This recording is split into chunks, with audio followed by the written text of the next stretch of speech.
want to welcome you back to this next and very sort of following in terms of, it's a very appropriate panel to have now, I think. I will not, the only thing that I will do is to introduce the moderator for this panel, who will introduce the panel, which is Dorothy Alberts, who is, she's a master in history, she's a for us, she's a very dear colleague at Law Transform, and you've seen her do a lot of things there, but now you also see her in her professional capacity. So please, Dorothy. Yeah, Siri, thank you so much for this kind introduction. After this very sombering keynote speech, which, as you just said, Siri, probably highlights even more the urgency of our topics now, I would like to welcome you to the first of this conference's panels on truth commissions. I'm very glad to welcome all these fantastic researchers here on stage with me to talk about truth commissions and sexual violence in particular. The sound of silence is how the United Nations Population Fund, the United Nations Agency for Sexual and Reproductive Health, titled one of their articles on conflict-related sexual violence. The author continues, quote, "Rape in war leaves many unseen scars that continue to haunt survivors long after the guns have fallen silent and the conflict has ended." End of quote.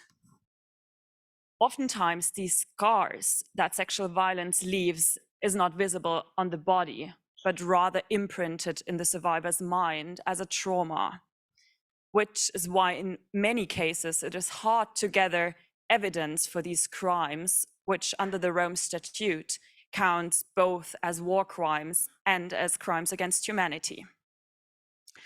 Nevertheless, up until today, there are numerous reports of conflict-related sexual violence, be it that survivors come forward with their stories years or decades after the crime had been committed, or be it that victims or witnesses report these crimes right after they happened. To gather evidence and give the survivors a space to talk, sometimes truth commissions are being created. These truth commissions can be defined as a temporary official body which focuses mainly on past events that took place over a period of time, engaging with the population with the aim of gathering information on specific wrongdoings. The truth commissions, which is either authorized or empowered by the state under review, usually closes with publishing a final report to gather the evidence and to highlight it for everybody, especially those living in the countries concerned. Today, we're going to talk about the issue of sexual violence and truth commissions addressing this issue with this wonderful panel. And I would like to start off introducing you to our panelists. On the far end, we have Elin Skaar, who is a research professor at the Christian Michelsen Institute. Having worked on human rights and transitional justice for over 3 decades now, she's the head of CMI's research on transitional justice. Her research focuses on countries that, through processes of democratization, deal with human rights violations, transitional justice, strengthening and reforming their courts, and development issues more generally, is especially highlighted by her being part of the core team of investigating the work of the Norwegian Truth and Reconciliation Commission, as well as being head of a project on truth commissions and conflict-related sexual violence. Next, we have Camila Gianella, who is Executive Director of the Centro de Investigaciones Sociológicas, Económicas, Políticas y Antropológicas at the Pontificia Universidad Católica de Perú, a senior researcher at the Christian Michelsen Institute, and a global fellow at Law Transform. She has a PhD from the University of Bergen. Previously, She was a researcher and counselor for different health issues, such as HIV and tuberculosis services. Her broad range of expertise is not only highlighted by her many publications, but also by the multitude of projects at Law Transform in which she has been involved. Then we have Bhavya Gupta, who is a PhD candidate in the discipline of international organization at the Center for International Politics, Organization and Disarmament at the School of International Studies at the Jawaharlal Nehru University in India. Having specialized in human rights law during her Master of Laws at the National Law School of India University in Bangalore, she has over 6 years of teaching experience as an assistant professor of law. Currently, her research focuses on sexual and gender-based violence during armed conflict. And last but not least, we have Anna Gopsill, who is a PhD candidate in human rights at the School of Advanced Study at the University of London. She works on sexual violence and genocide and how these crimes were tried and charged at the International Criminal Tribunal for the former Yugoslavia. She was a research fellow at the Dutch Institute of War, Holocaust and Genocide Studies and is currently affiliated with the CMI and Law Transform. I would like to start off with asking you a question, Anna. First, if you might very briefly tell the audience what counts as sexual violence, because it is such a delicate topic and finding a definition is very hard. So this would be my first question. And then also addressing the issue that oftentimes sexual violence is only linked to women and children when discussed in public. However, oftentimes also men are victims of sexual violence. So I would like to ask you how to encourage men also to speak up, to overcome this stigma linked to sexual violence committed against men. So thank you, Dorothy, for your very nice introduction, and to Elin for inviting me to be part of this panel. So that's a very good and very difficult question to answer. I can simply start by saying there's no clear definition of what sexual violence is. There's no definition in law or policy or academia to define conflict-related sexual violence as a very clear concept. So one of the issues we have here is that different agencies then come up with their own definitions of what sexual violence might entail and can entail. Some are more restrictive, so interpret, for example, rape as only being an act that can only include penetration with a penis. Others, for example, are broader and see sexual violence as anything that might be a deliberate target to sexual organs or genitals. So that's obviously a much wider definition of sexual violence, and one that I use often in my own work as well. The UN definition is probably the one that's most commonly used by international NGOs, UN-affiliated organizations, and other organizations in their interventions and policies and in guiding their work and understandings of rape and sexual violence. So I'll just briefly read that out to kind of contextualize it for you.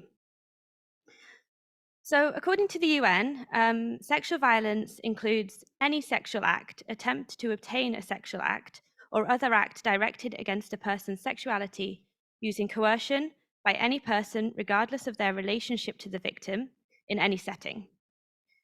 It includes rape, defined as the physically forced or otherwise coerced penetration of the vulva or anus with a penis or other body part or object, attempted rape, unwanted sexual touching, and other non-contact forms.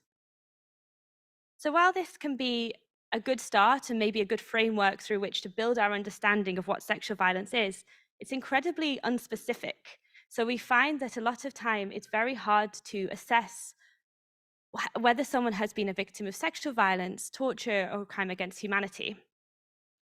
And it can be difficult to pin down exactly the kind of support that someone might need because of this very vague, very muddied definition of what sexual violence is. So in my own work, I focus on how male victims of sexual violence are sort of approached by the international legal mechanisms and also by NGOs after conflict. And in my work, which is focused on primarily on the cases of Bosnia-Herzegovina and Rwanda in the post-genocide context, I find that there are forms of sexual violence that just don't come into these very strict, very legal definitions.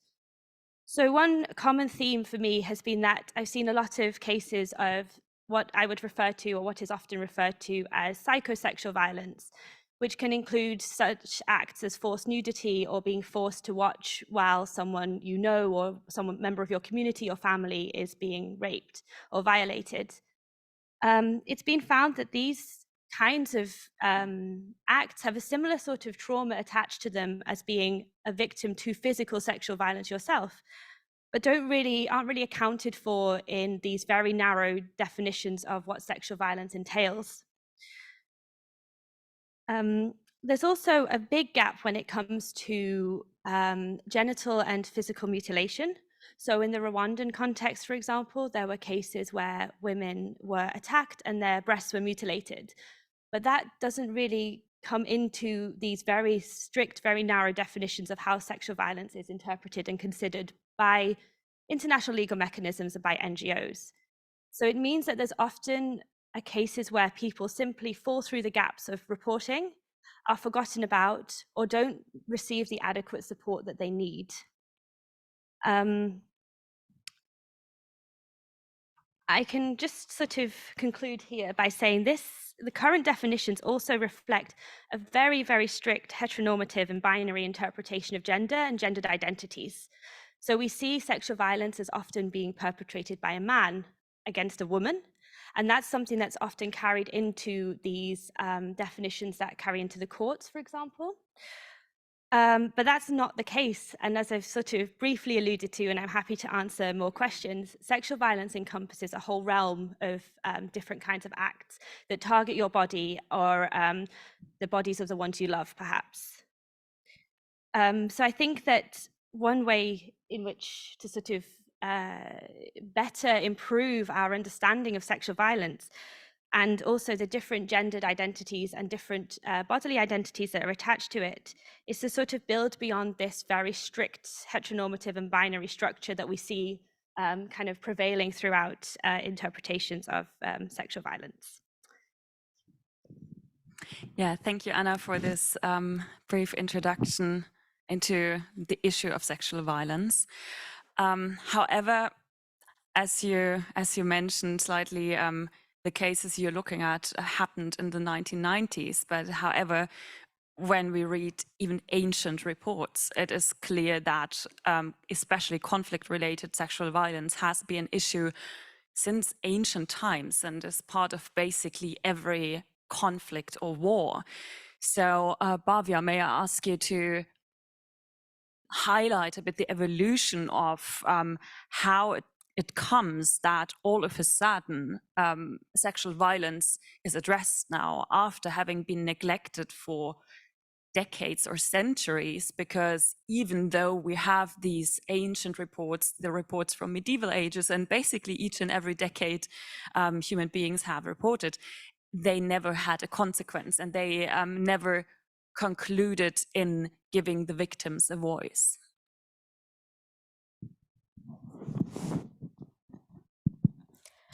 Thank you, Dorothy. This is one of the biggest puzzle that I'm facing right now while studying the sexual and gender-based violence through the lens of International Criminal Court. Because the popular belief is that it was only after 1990s that suddenly sexual and gender-based violence became a crime for the international community. But there is more to it. So when one unravels it, we see, and we can go as back as the 3rd century, where from India there is Arthashastra by Kautilya that also talks about how king must behave, must not behave, and rape is mentioned as a crime which should be punishable as against the women at the behest of king, even in the times of war. And not just that, not just India, but also in many domestic jurisdictions. We see that, for example, the case of in 1400s, there was Peter von Hagenbach, a mercenary German soldier who was also tried for rape as a war crime. Then there was also, of course, during the American Civil War, Lieber Code, which was given as the first code of conduct during the war. How should the war be conducted? What should be the limitations of the war? What should be the methods and means of war, and what cannot be? What is outside its protection? How civilians are to be protected, etc., etc., was for the first time written down by Francis Lieber at the behest of the President Lincoln. And in that also, rape was prescribed as a punishable offense, as a war crime. So it is very surprising that when World War I happened, there was no document available as an international treaty which could be which could suffice explicitly as the basis for rape or other kinds of sexual and gender-based violence as war crime.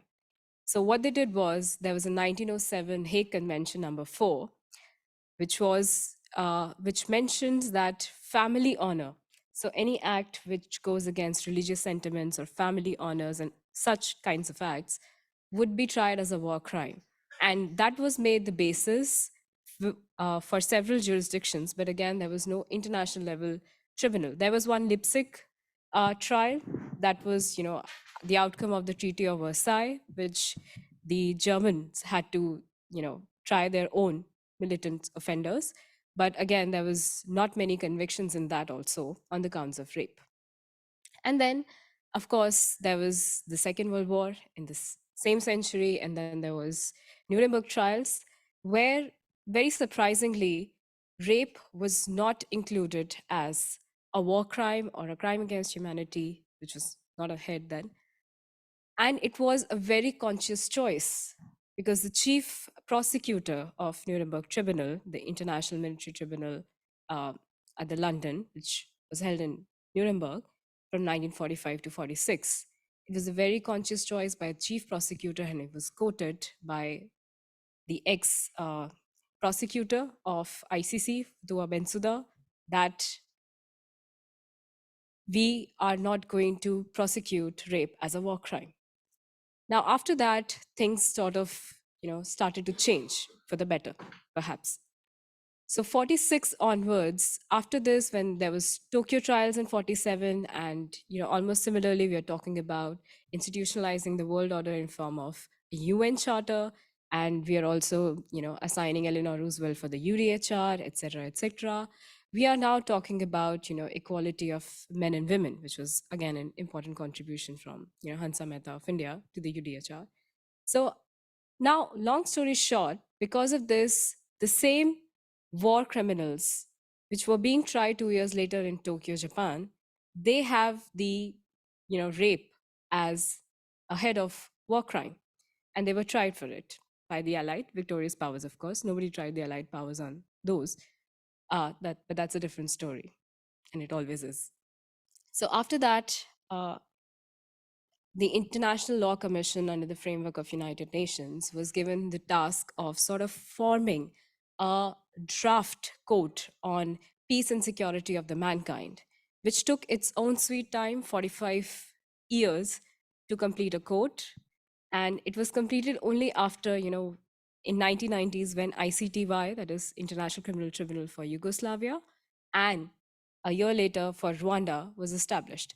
So what it did for 45 years, I went to the archives, I saw the minutes, recordings, and none of the record mentions about sexual and gender-based violence. It just never came up for discussion for the entire 45 years in a draft code on peace and security of mankind.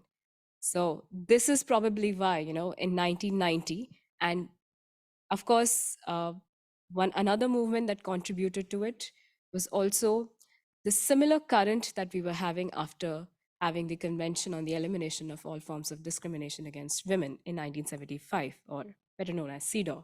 So once, CEDAW was there, and instead of having all men or most men in the international military, in the international legal scholars, in international relations, we were now having, more women in these international spaces. And CEDAW provided a platform for all the feminist stakeholders to have their say.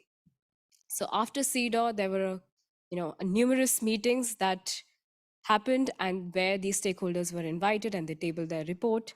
It was in Mexico, then in Copenhagen, then in Nairobi, and finally in 1995 in Beijing, China, that they came up with a Beijing Platform Action Report, which was the basis for the Security Council resolution in 1990s for establishing ICTY and ICTR later.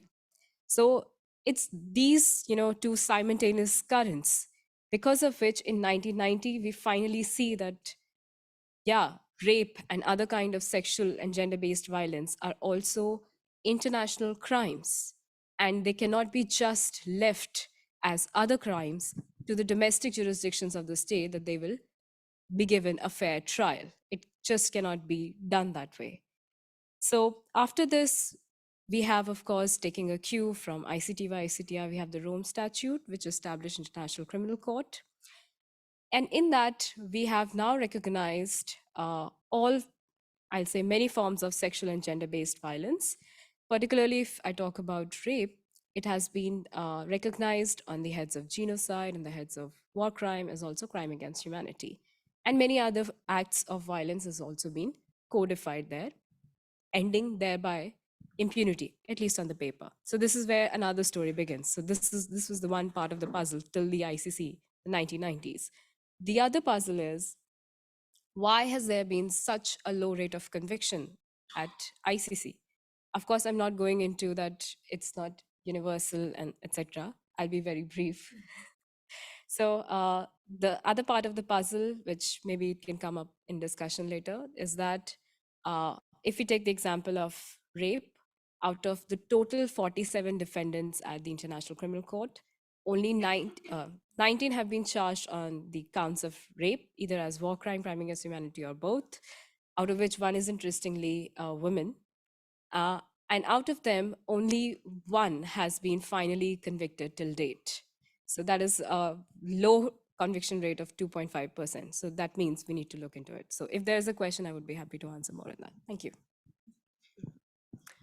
Yeah, thank you very much, Bhavya, for this overview, and especially the end note you just ended your overview with. Maybe highlights even more the issue why sexual violence until today is such a sensitive topic that victims oftentimes don't even speak up in their own families or friends. So Elin, I would like to ask you, maybe based already on findings, maybe on research or theories at least, how truth commissions, but also in general, trials and other settings can find a way to encourage the victims to speak up and give them a safe space to not feel that they only will be re-traumatized, or that in the end, even if they speak up, there won't be justice. That's a very tough question, and it should actually go to Camila and not to me. This is not something that I've worked a lot on, or the creating safe spaces. What I can say is that it's only quite recently that truth commissions have actually started doing this. And I know that there have been victims units for the ICC. There are special units where people can speak in safe spaces. I don't think this has been the case in truth commissions yet, but this is something that we will investigate in an ongoing project on truth commissions and conflict-related sexual violence. There is a lot that I want to say, but let me just say that two things that sparked this project is precisely what we've heard now about the history of how the world has addressed conflict-related sexual violence. This is a very important historical development, that we've had these crimes, since time immemorial. Sexual crimes have been part of not only repressive authoritarian societies, but as we just heard in the keynote today, also in democratic settings. So, I mean, I just want to comment a little bit more on the key lecture today, actually, because what strikes me is that states across the world use the same methods and the same types of repression, extrajudicial killings, disappearances, sexual violence, torture, exile. So there is like a universal evil, in a way, executed by states in all kinds of forms across the planet. And as you correctly point out, the world is now trying to come up with some common solutions or common ways of addressing these types of crimes. I want to say something about how truth commissions have dealt with this, because in the project that you just mentioned, we are trying to figure out how truth commissions fit into this larger picture of trying to bring accountability to these specific kinds of crimes. We're looking at truth commissions in 2 continents, in Latin America and in Africa. We're looking at 27 commissions in 25 countries. And we are trying to answer Dorothy's question. We don't have the findings yet, but what we want to do is to go through mandates, the processes of truth commissions, their reports, and their recommendations, and see to what extent they have actually dealt with sexual violence. Now, as Anna pointed out, there are many ways of defining sexual violence, and one thing we do want to know is, how do actually truth commissions define sexual violence? What is it that they investigate? What is it that they talk about? What is it that they report? And in the end, do they come up with any form of redress to the victims? The suspicion we have is that in the early commissions, which started in Latin America in the early 1980s, the big first commission was in Argentina, followed by Uruguay and Chile, and Brazil came late. But there have been commissions in civil war contexts, like in Guatemala, El Salvador, in armed internal conflict authoritarian regimes, like in Peru. There have been commissions in Haiti. So we have them in a range of different countries, in a range of different contexts. And one suspicion or one hypothesis that we have is that the issue of sexual violence doesn't really come up in the early commissions because it wasn't put on the international agenda till much later. So we want to find out not only when truth commissions started to investigate this and taking it seriously, but also how the global context and the evolvement of international norms, the evolvement of international legal frameworks has actually influenced and encouraged truth commissions to actually raise these problems. I was just looking very briefly at the Latin American cases, and it turns out that only 2 truth commissions in Latin America before Colombia have actually mentioned sexual violence in their mandates. Quite a few have reported on sexual violence, and very often in the authoritarian settings in connection with torture.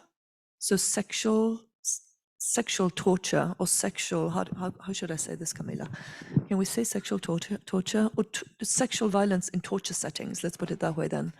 Has been common in many authoritarian Latin American countries. But very few reports have actually explicitly dealt with this. And even if they have dealt with this and victims have reported sexual violence, they haven't really come up with recommendations. So this is like an empirical universe that we want to document to see, okay, so truth commissions deal with all kinds of different violence, as we will speak also in the next section. Sexual violence is one of the very, very difficult ones. It's also hard, I mean, coming back to your question, Dorothy, in an indirect way, it's also very hard to make people speak about these crimes because there's a lot of taboo. Years can have gone by, people are traumatized. They can be re-traumatized when they tell their stories.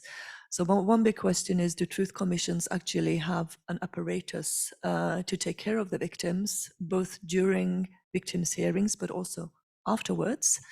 This is something I think Camila can speak about. So it's a very complex terrain. What we think we will find when we start mapping the actual reports and what Truth Commissions has done is that there has been an increased focus of this, especially in the African commissions. And there are many of them, and there are many new commissions, and there are many commissions in countries which we know have had high levels of sexual violence, mass rape, really horrible stuff. So the question is also, what other mechanisms in society have actually dealt with this? Is it only the Truth Commissions, or do you have parallel trials? Do you have other mechanisms that have addressed this? And if Truth Commissions don't address them, why not? So we can come back to this later, but trying to figure out who the actors in these terrains are, human rights activists is one really, really important group. Women's support groups, advocacy networks, lawyers, people working pro bono, taking on cases. So there are lots of different ways that that sexual violence can get into Truth Commissions. I'll stop there because I think you have more questions for us, Dorothy. And I'm sorry I couldn't answer your question properly. If you ask me in 2 years, I will know more about the support mechanisms for victims, because this is a very, very, very important question that should be answered properly.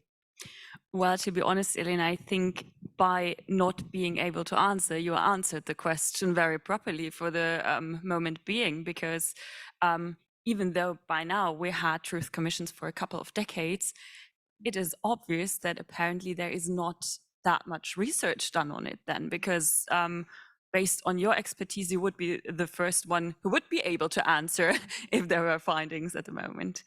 But Camila, I would like to address an issue now and ask a question linked to this, what Elin touched a bit at the moment now. So once the question, because it often, also in public media, it is often debated whether sexual violence is used as a weapon, or if it happens in like just without a pattern behind it. And linked to this also how to differentiate and how to figure out if it was used as torture deliberately, and linked to the victims, especially also the question, do they find more courage, or do they speak or tend to speak more up when it was used as torture? Because then at least torture is a crime that had been seen as a crime for a longer time now than sexual violence. Or is it still the same issue, that still the stigma of sexual violence is on it? Yeah, thank you, Dorothy, for the question. Okay, I am going to speak from the Peruvian experience. Okay, so we have this conflict that was during started at the democratic government.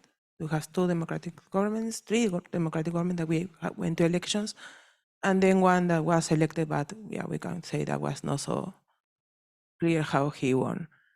And during these 20 years, we have this long-lasting conflict.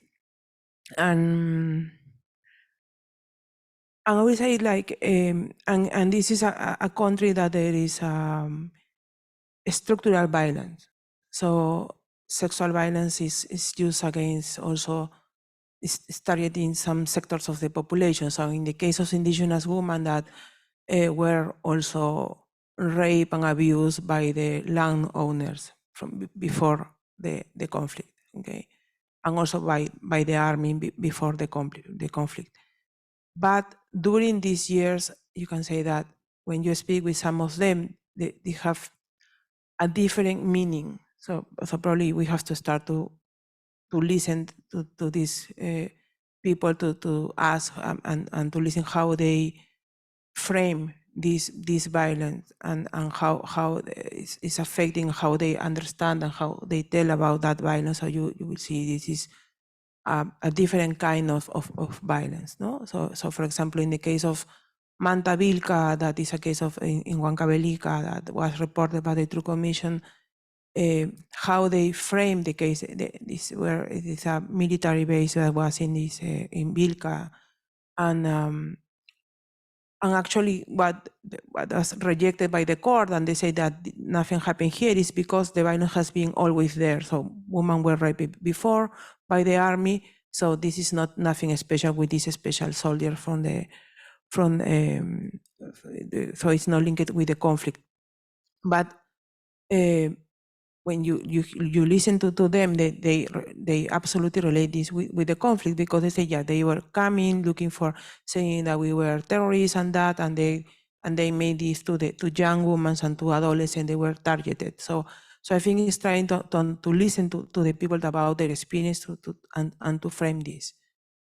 But there is also makes it's difficult, and I think that is what Elin was saying with the truth commissions, is that how open are we to understand the dynamics of the violence, and I think that in the case of the Peruvian Truth and Reconciliation Commission, they fail because I think the people were not trained to read the testimonies and to call and I remember one case of one person in Huancavelica, and she was, I mean, her case was caught as the husband was killed or disappeared, and that was the thing that they record in the case. And when you read the testimony, she was telling, yeah, and I was looking for my husband, so then I went to the chief of the military there, and I stayed working with him, and I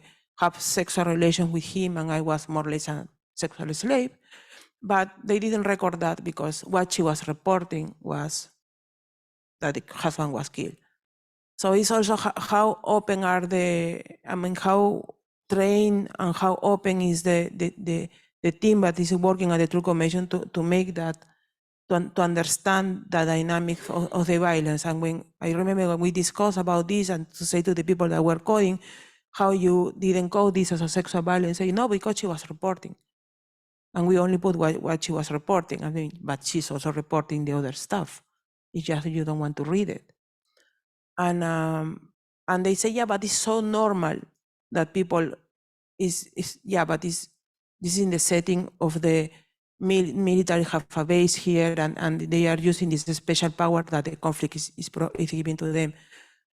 So I think, yeah, I mean, this discussion that we from outside say, yeah, this is sexual violence and this is not, and that doesn't have any sense. I mean, if you are really make justice, is first to speak and to speak to these people that has been neglected and has been victims of state violence, and to tell them the history, and just to respect that. And they say that this is sexual violence, that is sexual violence, and that's, we don't have to say nothing about that, really. And that starts the justice, I think. Yes, very important, and thank you for highlighting this again, Camila. This is probably also a bit linked to my next question, because I want to ask you all, so please be encouraged all to answer about, because like truth commissions are not always linked or followed with trials, right? So I would like to ask you about the relation between truth commission and a trial. I would just state now, please. I would be interested to hear your own opinion on that, but I would state that in a trial, the focus is more on the perpetrator, whereas in a truth commission, the focus is more on the victim. And because of this, I was wondering if we can see a difference when being approached, if in the case of truth commissions, maybe victims are more open to speak up than in the setting of a trial, because then they feel they are more in a secure area and the focus is on them and on their story, or if victims are also motivated to speak up in front of a trial, because then they have the feeling of getting justice in a legal way, because then maybe the perpetrator can be sued or can be sentenced in the end for the crime. So if you can maybe share some thoughts on that. Yes, Anna, would you like to start then? Yes. Yeah, I can start on like the legal question. So like I said, my work focuses on the International Criminal Tribunal for the former Yugoslavia and the International Criminal Tribunal for Rwanda. So I can speak to those two cases. I think that it's a very interesting question. I think that the at both of the tribunals, victims were encouraged to come forward and tell their stories. But we also have to remember why the tribunals were established, and that was to find perpetrators guilty of crimes, or to not to basically air the truth of what happened, but to figure out who was responsible for what happened. So there's a different kind of motivation, I think, between the trials and the truth commissions, and less support for victim testimony. So both of the tribunals, and I'm sure you can also speak to this, sent out investigation teams before the tribunals were established to the countries to try and figure out what was going on. And in the case of the former Yugoslavia, there was one investigation team interviewed 600 victims of sexual violence and torture within Bosnia-Herzegovina in a very short period of time. And the idea was that this report would then build into being able to find witnesses and survivors and victims to speak at the tribunals. But of course, these tribunals don't have the space to hear that many people. So they really carefully select who can tell the story the best, who perhaps is been affected in different ways. And the prosecution also have to choose who tells the story that they want to tell at the tribunal and who can get the argument across the best. So I think that the motivation there is not so encouraging for victims to tell their stories, and especially having to follow these very strict, as I sort of alluded to before, these very strict legal guidelines of what constitutes a crime and what doesn't really allow for people to speak freely and openly about what they have suffered. So maybe to hand over to Elin, or to Bhavya. Thanks. Can I just follow up on that? I think the victims' accounts in truth commissions and trials have very different functions, because when you have a truth commission, you ask people, you invite people in public hearings or in private to come and tell their stories. And this is generally an open invitation so that people can tell the stories that are important to them. And this is when you end up in the situation Camila just mentioned, that you tell multiple stories. Your husband has disappeared, your daughter has been raped in front of you, you have lost your job, you have been, beaten by the police. So you might be telling many stories. And the idea is to get it off your chest. It's usually the first opportunity when you are in a repressive regime that somebody actually asks you, what is your experience? Who has done damage and in what ways? So it's like an acknowledgement, first of all, for the crimes and the violations to have happened in the first place. So the point of victims' testimonies and truth commissions is it's kind of twofold. It's on the one hand to acknowledge the harm to the victim, and of course the commission also wants to document human rights abuses and to try to find patterns, try to find systems. And the truth commissions are non-prosecutorial, which means that they don't have the right to prosecute. A lot of times, truth commissions also have caveats where they explicitly are not allowed to name the name of perpetrators. This varies between commissions, but if a victim comes up with the name of a police official who has raped her, for instance, or somebody who has been beaten, and very often people know the names of those who have actually committed the abuses, but those names don't appear in their reports. So of course, when you try to have trials, maybe many years later, it's sort of using partial information from the truth commissions in combination with expert witnesses, in combination with new victims' reports to the trial. So they have different functions. So in that sense, victims before truth commissions probably feel more inclined to tell the stories the way they are, not having to think, oh, am I telling this in a convincing way that it will be used against the perpetrator later? Because they can't. Another thing is that truth commissions, and this is general, truth commissions are also very often accompanied by amnesty laws. either before the Truth Commission operates or in tandem, or when the report comes on the table and the state realizes, oh, this is very dangerous information. This can threaten our judges or our state officials or our politicians, sometimes even the president. Amnesty laws are issued immediately so that prosecution cannot take place. So the pattern we've seen in Latin America is that the early truth commissions in particular were accompanied by amnesty laws, and then the trials that are taking place many, many years later are after amnesty laws have either been annulled or deemed unconstitutional. And I know that I'm looking at Rachel, because I know that in the Guatemala report, sexual violence was massively reported, and only now are women actually taking some of these cases to court, violations that happened in the 80s and the 90s, early 90s. So these things generally take a lot of time. One thing I just want to connect the three things here that are sort of there. Sexual violence does not happen because there is an armed conflict. Armed conflict uses sexual violence as a war tactic to systematically sort of break down the economic, political, all kinds of structures, really. So whether you take the example of, Rwanda, where majority Hutus, first of all, they brandished Tutsis in the minority as treacherous, so as to generate hatred against them, and then targeted them irrespective of the gender. Of course, there was forced impregnations, etc., so on and so forth. Similarly, in the case of breakdown of the former Yugoslavia, we see out of the decisions that have come out of ICTY and Human Rights Watch report of 2000s that in Kosovo, the Albanian women were stereotypes as being promiscuous through radios and print medias way before the armed conflict actually began. And their militia, Interhamwe, as well as the civilians, as well as paramilitary, as well as Yugoslav forces, they all used to sort of go inside the houses, rape women.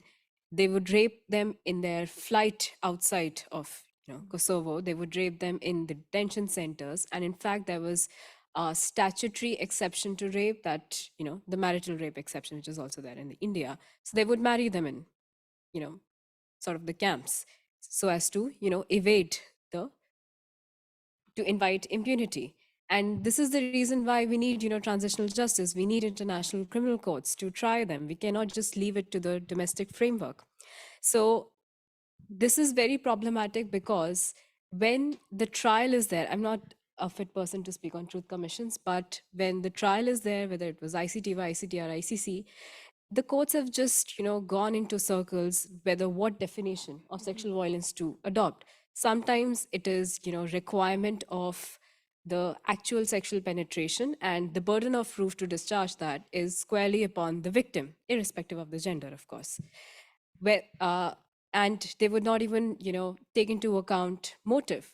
Motive is irrelevant for, in domestic framework for other crimes, but when rape and other forms of sexual and gender-based violence is being used as a war tactic, you have to listen to what was the motive. And if, like Camila pointed out, if they say sexual violence, it is sexual violence. We have to adopt a sort of broader framework of sexual autonomy, of invasion, rather than requiring strict proof of, absence of consent from the victims. So this is where, the courts have always been taken one position or the other, and reverse the trial chambers' convictions. And this is where, they've sort of gone wrong. So where, truth commissions come in. So.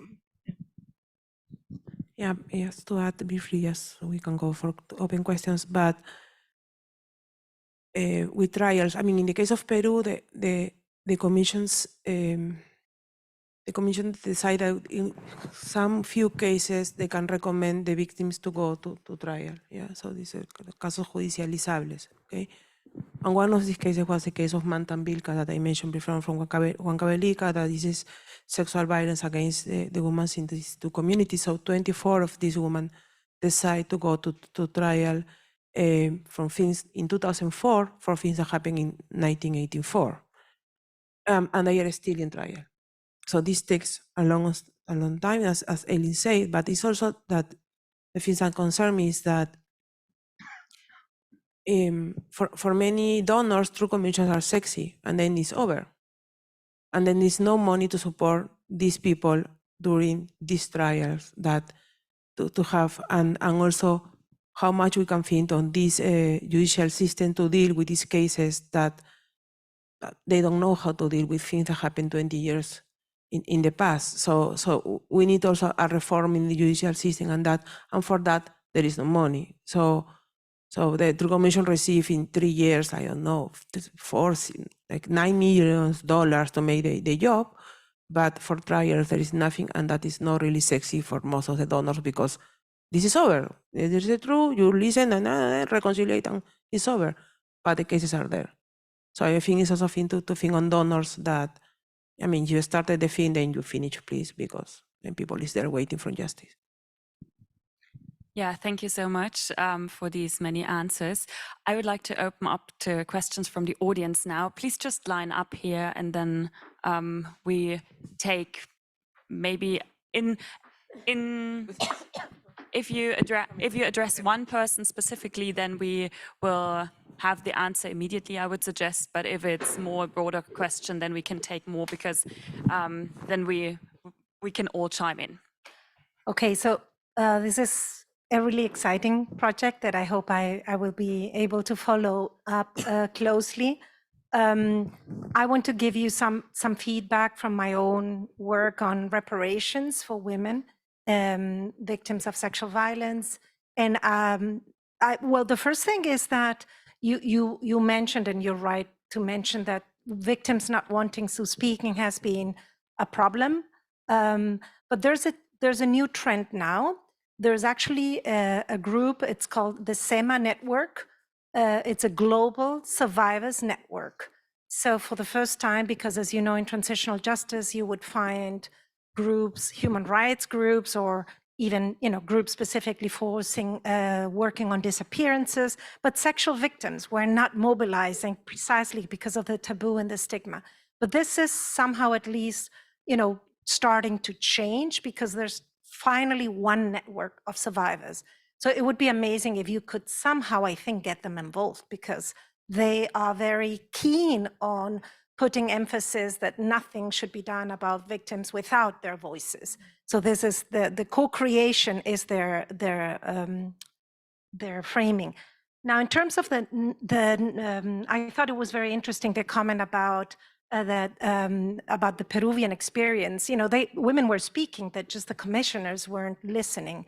And it's a tricky one, because if you name sexual violence categories, some survivors may not want to come forward under those categories.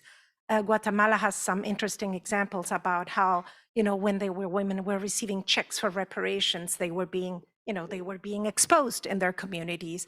So there's this beautiful change that you notice, that Guatemala and Peru start in Latin America, finally naming sexual violence as a category that is going to be explored by the truth commissions.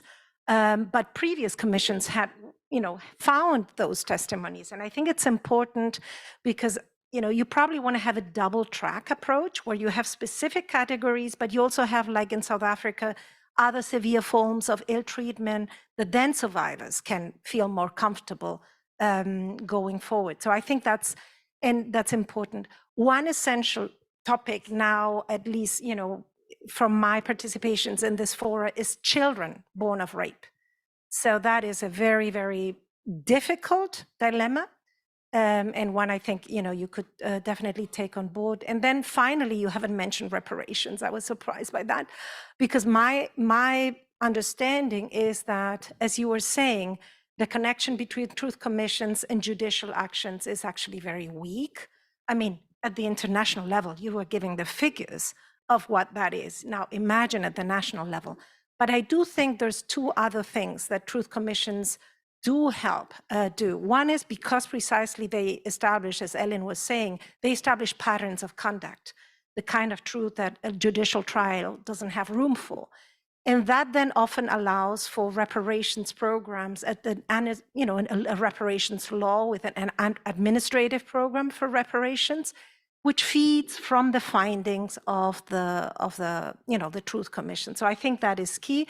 And the Global Survivors Fund, and that is, I think, a very useful resource for the project, is coming up with very, very comprehensive studies about what has happened with the recommendations of reparations, so you can actually track what is happening. And the other one is legislation, because in my experience, I remember being in Morocco with a taxi driver and saying, we were listening to these women's testimonies, and of course, there's a violence continuum. These rapes are still part of their daily lives. And so what was, I think, the contribution was that finally taboos were being broken. These things were being discussed. So I think to look, not so much because this is what we typically do, truth commissions, trials, because we think in transitional justice silos. But if you try to look at reparations programs or legislation and the connection between the breaking of the taboo, the discussions that truth commissions triggers, and then maybe the passing of legislation, I think that could be a very conducive venue. And then finally, Colombia is going to have a macro case on sexual violence, which I think is going to be fascinating for the project to follow. Sorry, thank you. Thank you. Because we are running very late, short in time, I would encourage to ask your questions as quick as possible, so we can find answers to all the questions, because the line is quite long. Thank you. I see long. So thank you for your insights. I was wondering whether you might offer some comments about the extent to which the Truth Commissions under inquiry consider the Truth Commission as a mechanism for public education about sexual violence. And my question stems from the work of a Canadian lawyer and scholar, Kim Stanton, who recently came out with a book earlier this year called Reconciling Truths. And her argument is that, Truth Commissions are a particular, are a unique form of public inquiry that deserves specific categorization by virtue of its ability to include the broader public in discussions of the Truth Commission's findings, that Truth Commissions aren't just about the perpetrators and the victims, right? This is, and her research deals with largely Indigenous issues in Canada, and that's where I'm also interested to learn about similar dynamics about public education in Norway in the subsequent panel. But considering that sexual violence is such a sensitive topic, is a topic that people are hesitant to discuss and come forward about, I'm interested in learning about the extent to which the Truth Commissions are opportunities for public education. Thanks very much. Two quick questions, Anna. So I think this, you said, and I don't think this was a contradiction, so I'd like to just hear a little bit more. You said that both the definition was vague but very strict. So it would be interesting to understand that a little bit more and how you think it could be improved. It's such a tricky area. And the second question is to Bhavya. You raised the really difficult issue of consent, and I've worked in gender-based violence at a university context, and the way that we got around this finally is to say, okay, nobody can have sex with anybody, because otherwise you just say it's consensual. And so essentially, you make it an abuse of power frame. And I wondered whether that is something that might be useful as well. Thanks. Thanks, and thanks for the really interesting presentations, and I think this is a great project. This is a sort of a question about other forms of truth-telling that may or may not be related to the Truth Commissions. As you were talking about the Truth Commissions in Latin America, I was remembering Ariel Dorfan's Death and the Maiden, right, the play. I think it was 1990, so it was shortly after, all the events in Argentina and Chile. And what's interesting about that play is that it really highlights the sexual violence as sort of a separate phenomenon from torture, which was the sort of overall context for the events, and it identifies some specificities too, like the difficulty the human rights lawyers had in dealing with the sexual violence against women, and the particular experience of the women as protagonists and after the sexual violence and so on. And so I wonder And that has to have drawn from all the Truth Commission reports and all the stuff that was coming out at the time. So I was just wondering if you could maybe expand your lens a little bit to look at sort of other stories that were coming out at the time, even if they weren't specifically addressed as sexual violence in the Truth Commission reports. Very quick, please. Thanks for this. In a previous life, I helped work on like a book on gendered feminist discourses on the ICTY. Really interesting. My question is a little bit related to Ruth's. This is, what about maybe is there another way to approach this, which is non-criminal litigation, so civil remedies that might be able to involve victims a little bit more? What are the possibilities for that?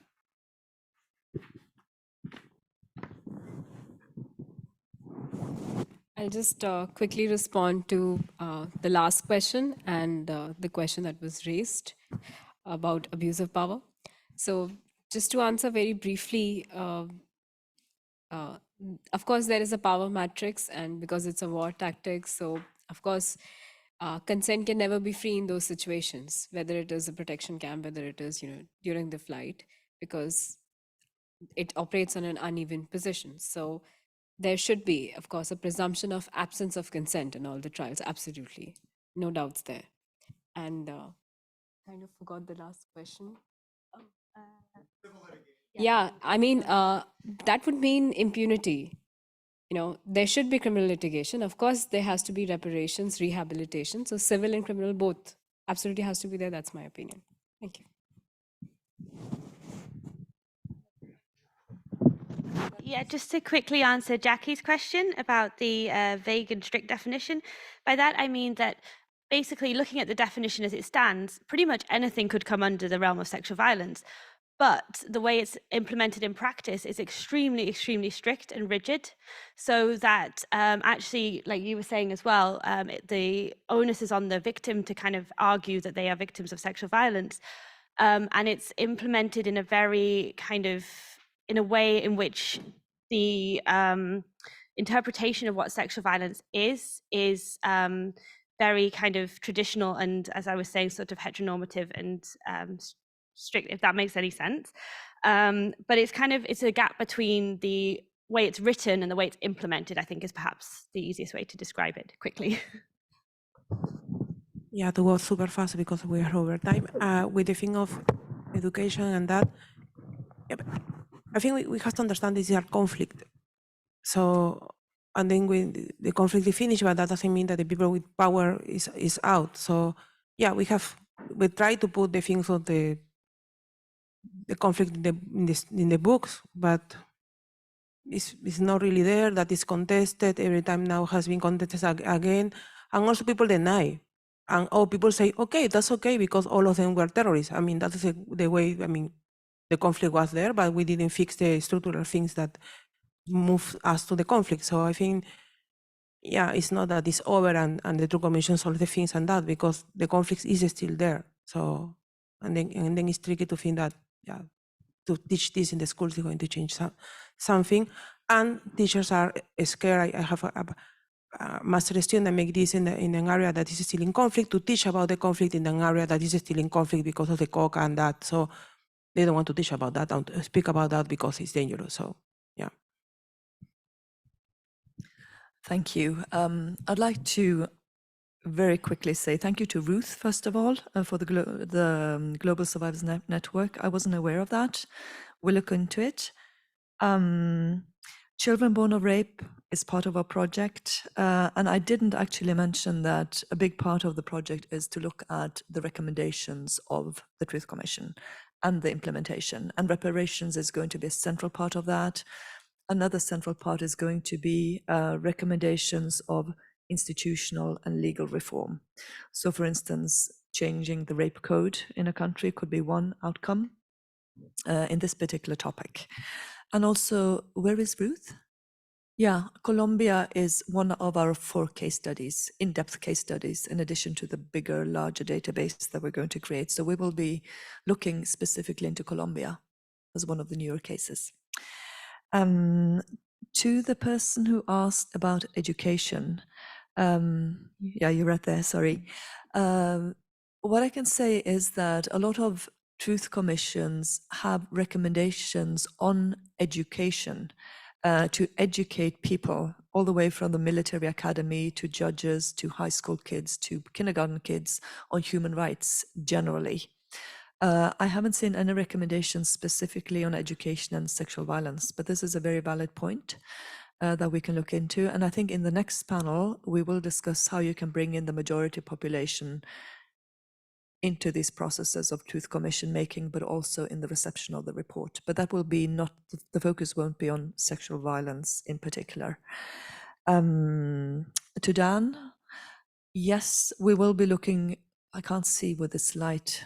I know Dan asked the question about how we can address these questions more broadly. And yeah, we're also going in the project, we will be looking at other spaces where sexual violence has been discussed outside the truth commissions, to the extent that we can actually get information on that. And we will be networking very closely in countries with women organizations and civil society organizations and asking these type of questions. So yeah. Finally, I think I just want to say that it's wonderful to be in a panel, an interdisciplinary panel with two historians, a legal scholar, a psychologist, and a political scientist. And I think that these are the kind of fora. I mean, every time somebody opens a mouth in the audience, whether it's in the panel or in the larger audience, I learn something new. And, you know, I'm frantically noting things. And this is one of, I think, the fun things about the Bergen Exchanges is that this is a learning platform.